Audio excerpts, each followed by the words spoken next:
غوث اعظم رحمہ اللہ تعالی جیسی ہستیوں کو سمجھنا اس زمانے میں نہایت مشکل ہوتا جا رہا ہے۔ بے شرمی، بے حیائی اور زبان درازی کے عام ہو جانے کی وجہ سے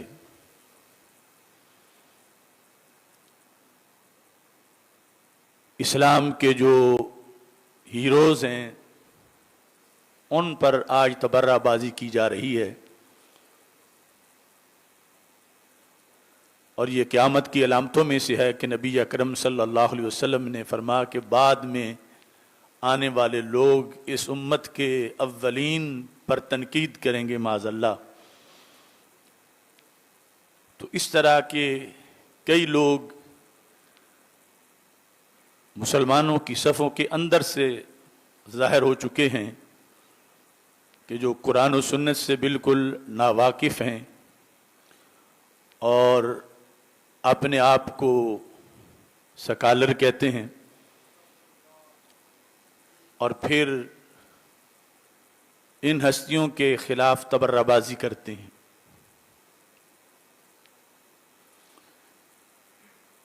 نبی اکرم نور مجسم شفیع معظم صلی اللہ علیہ وسلم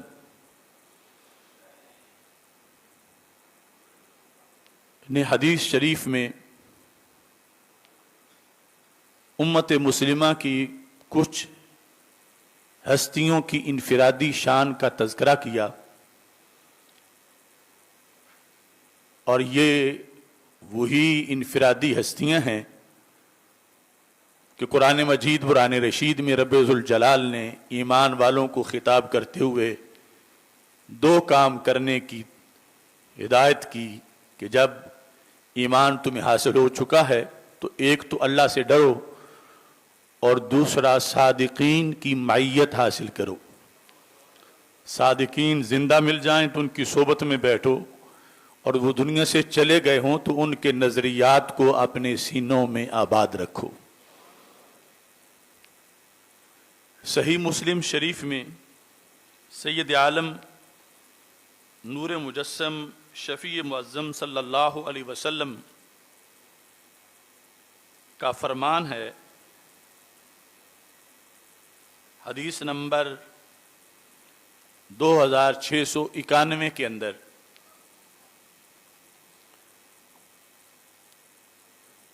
آپ انفرادی شان والے لوگوں کا ذکر کرتے ہوئے ارشاد فرماتے ہیں کہ جس وقت عام لوگوں سے ہٹ کے کچھ لوگ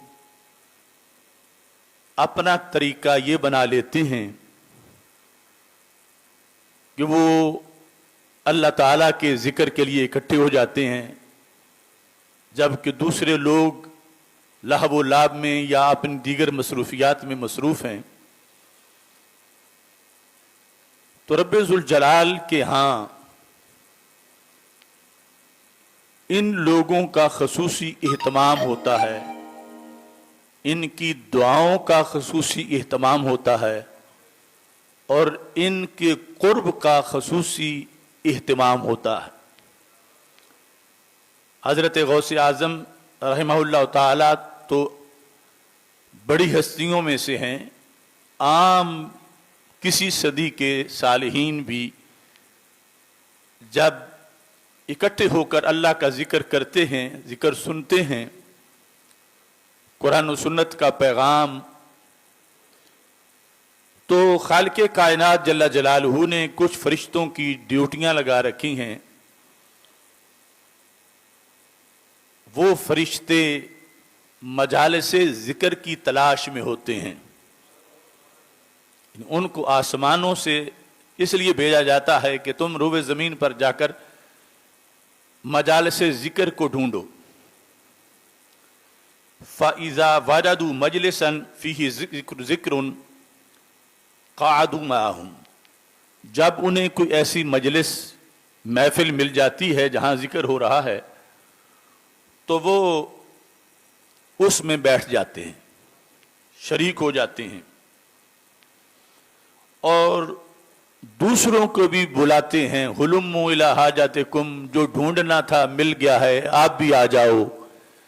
فلاں گلی میں فلاں محلے میں مجلس ذکر جاری ہے۔ یہ جس وقت اجتماع کے اختتام پر اللہ کے دربار میں پہنچتے ہیں، حالانکہ رب ہر چیز کو جانتا ہے، تو رب ذوالجلال ان سے سوال کرتا ہے، ماذا یسألونی، کہ یہ جہاں تم بیٹھے رہے ہو وہ کس چیز کا سوال کرتے تھے، کیا مانگتے تھے؟ قالوا یسألونک جنتک، وہ تجھ سے تیری جنت مانگتے تھے۔ یہ اختصار سے میں اس حدیث کا خلاصہ پیش کر رہا ہوں۔ اللہ تعالیٰ دوسرا سوال کرتا ہے کہ کس چیز سے بچنے کی دعا کرتے تھے کہ اس سے ان کو نجات مل جائے؟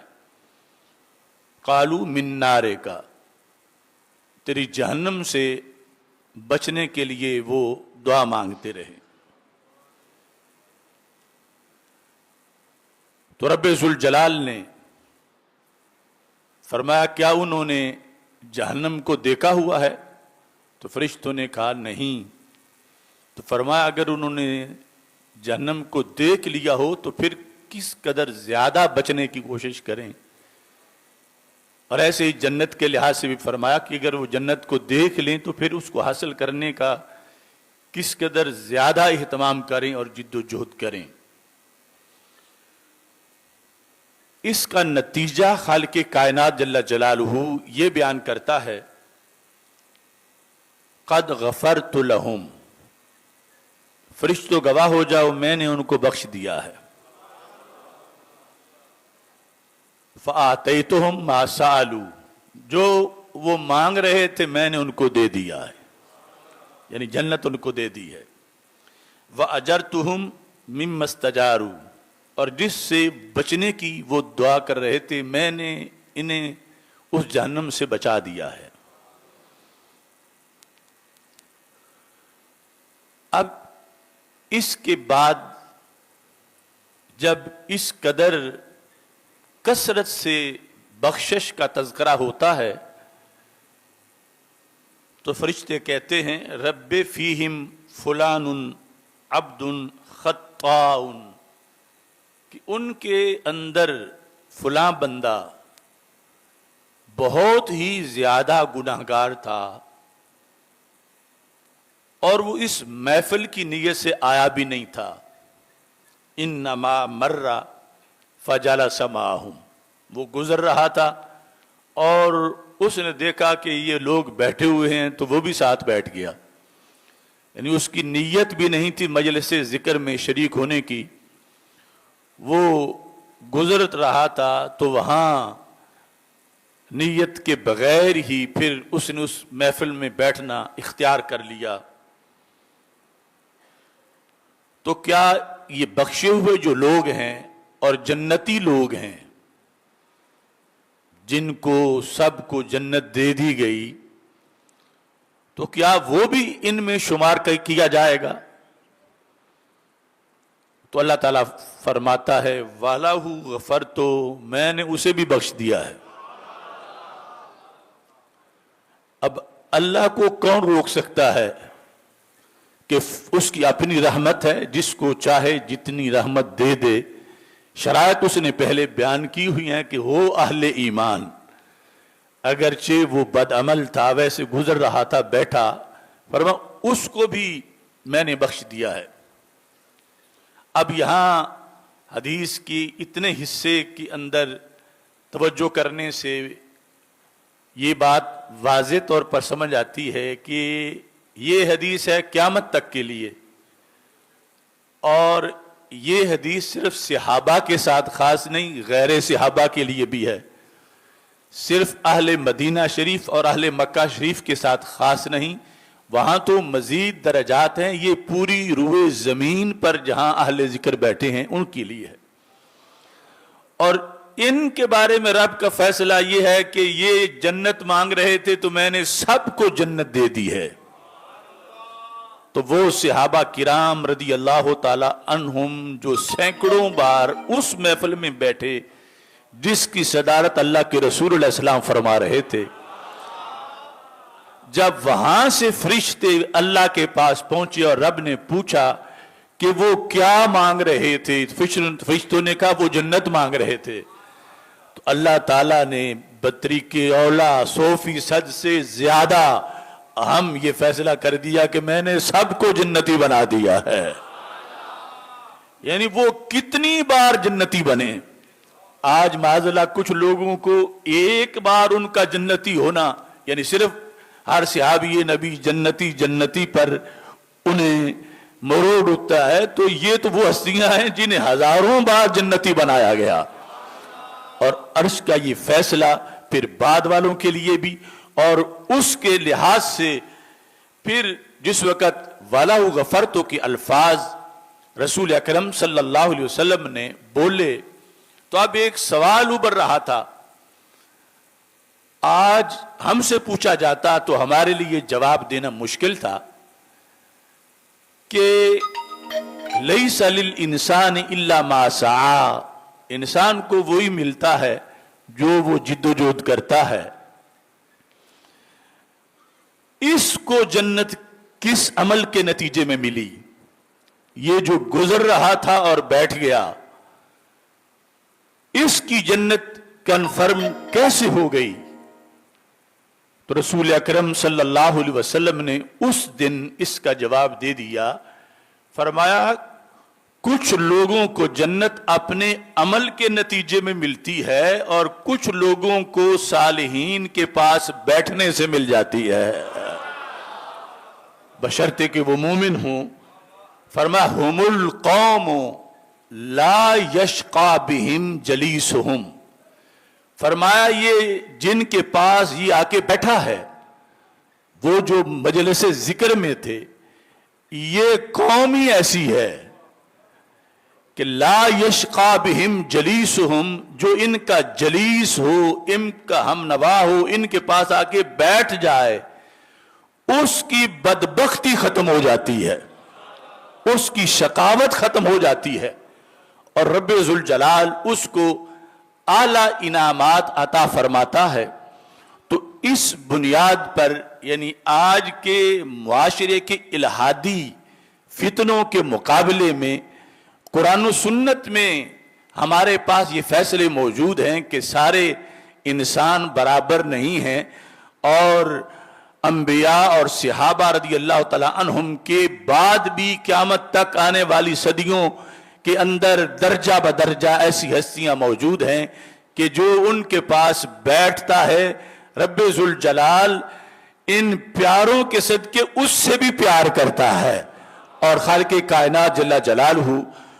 ان کی شقاوت دور کر دیتا ہے، بدبختی دور کر دیتا ہے، اور ان کو جنت عطا فرما دیتا ہے۔ حالانکہ یہ جو شقاوت اور سعادت کا فیصلہ ہے یہ بڑا پرانا ہے۔ حدیث شریف میں ہے کہ جس وقت شکم مادر میں بچے کو 3:40 میں گزر جاتے ہیں، یعنی نطفہ، آگے 40 دن، پھر 40 دن، پھر 40 دن، تو اس وقت اس کے لیے کچھ فیصلے کیے جاتے ہیں۔ جب جان ڈالی جاتی ہے، فیصلے یہ بھی اشقی ام سعید، یہ شقی ہے یا سعید ہے، یہ بدبخت ہے یا سعادت مند ہے۔ اتنا پرانا فیصلہ اللہ کے ولیوں کے پاس بیٹھنے سے بدل جاتا ہے کہ لا یشقا بہم جلیسہم، کہ ان کے جو جلیس ہے، ان کے پاس بیٹھ جانے والا، بشرطے کہ وہ صدقے دل سے بیٹھ گیا ہے، وہ بدبخت نہیں رہتا۔ اللہ تبارک و تعالیٰ اس کو خوشبختی عطا کرتا ہے، اور یہ بعد والے اولیاء ہیں، اور پھر جو سابقین ہیں، اور حضرت غوث اعظم رضی اللہ تعالیٰ عنہم تو ائمہ اہل بیت اطہار رضی اللہ تعالیٰ عنہم سے لے کر حضرت امام مہدی رضی اللہ تعالیٰ عنہ کے آنے تک درمیان میں جتنی صدیاں ہیں، ان ساری صدیوں کے اندر جو ہستی جن کے ذریعے سے فیض ولیوں کو ملتا ہے وہ ہستی حضرت غوث اعظم کی ہستی ہے. تو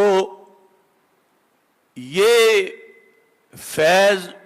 اس وقت بھی تھا اور پھر ان کے نظریات پر برقرار رہنے کی بنیاد پر اللہ کے فضل سے آج بھی ملتا ہے. اس سلسلہ میں حضرت غوث پاک رضی اللہ تعالی عنہ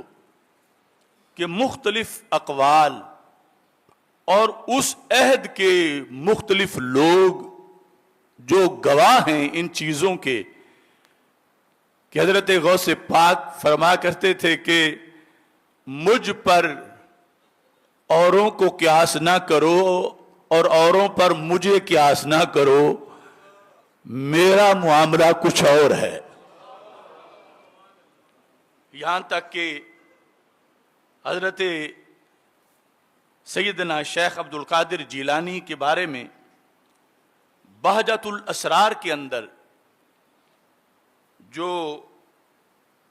آپ کے حالات پر مشتمل اولین کتابوں میں سے ہے، اس میں لکھا ہے قیل للشیخ عبد القادر رضی اللہ عنہ متى علمت انک ولی اللہ. حضرت غوث پاک سے کہا گیا آپ کو کب یہ پتہ چلا کہ آپ اللہ کے ولی ہیں؟ قال کنت انا ابن 10 سنین، میں 10 سال کا تھا، یعنی انا ابن 10 سنین. میں جب اپنے گھر سے نکلتا تھا اور مکتب کی طرف جاتا تھا، مدرسہ کی طرف جاتا تھا، فَأَرَى الْمَلَائِكَةَ، تو میں فرشتے دیکھتا تھا،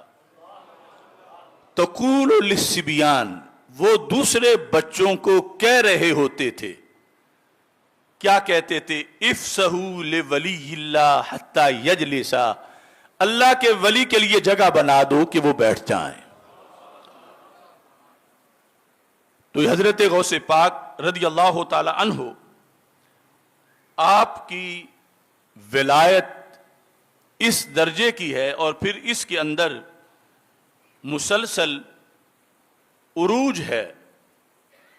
اور اس عروج کے لحاظ سے آپ یہ ارشاد فرماتے ہیں، بہجت الاسرار کے صفحہ نمبر 19 پر موجود ہے، فرماتے ہیں لولا لجام الشریعت علی لسانی، اگر میری زبان پر شریعت کی لگام نہ ہو، یعنی شریعت نے اگر مجھے روک نہ رکھا ہو، شریعت نے روکا ہے تو میں نے اپنے اوپر پابندی لگائی ہوئی ہے، میں بول نہیں رہا. اگر شریعت کی لگام نہ ہوتی